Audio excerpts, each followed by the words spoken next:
Dans un univers où tout n'est jamais aussi simple qu'il n'y paraît, les héros peuvent cacher des zones sombres et les soi-disant méchants peuvent avoir des motivations plus complexes que prévu. Aujourd'hui, on plonge dans les profondeurs de One Piece pour voir enfin les vraies intentions des personnages, qu'ils soient pirates ou bien de la marine. Mais d'abord, j'ai une question pour vous. Vous connaissez tous Barbe Noire et Monkey D. Luffy. Vous devriez savoir que ces deux personnages sont d'extrêmes opposés. Pourtant, ce sont tous les deux des aventuriers qui courent les mers en quête de trésors. Mais c'est bien plus complexe que ça. Tout d'abord, les objectifs et motivations.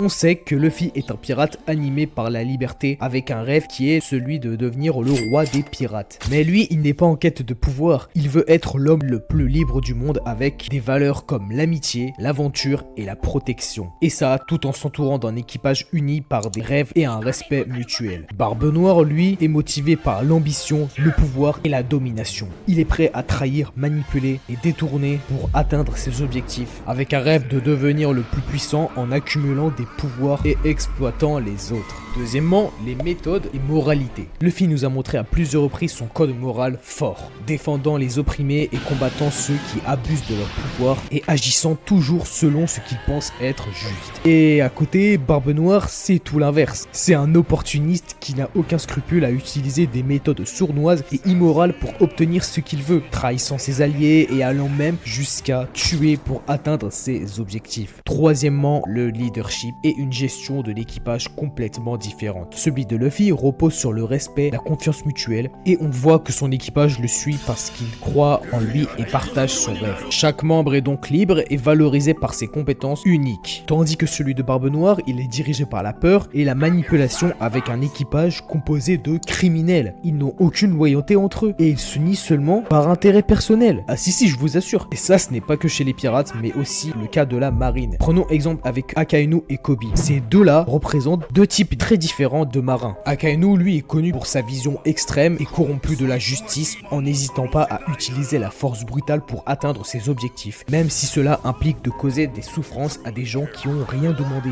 Vous l'avez souvent constaté, c'est un homme froid et impitoyable, prêt à tout pour éliminer les pirates. Alors que Kobe, c'est un personnage qui évolue avec pour but de devenir un véritable héros. Il représente une vision plus avancée de la justice, cherchant à protéger les innocents et faire le bien sans recourir à la violence. Et c'est ça qui le distingue d'Akainu, ce sale bâtard. En résumé, chez les pirates et la marine, il y a des bons qui représentent un idéal de liberté et loyauté, mais aussi une face sombre prêt à tout pour atteindre leurs ambitions égoïstes. Donc la notion de bien peut varier selon la perspective des deux camps. Ciao.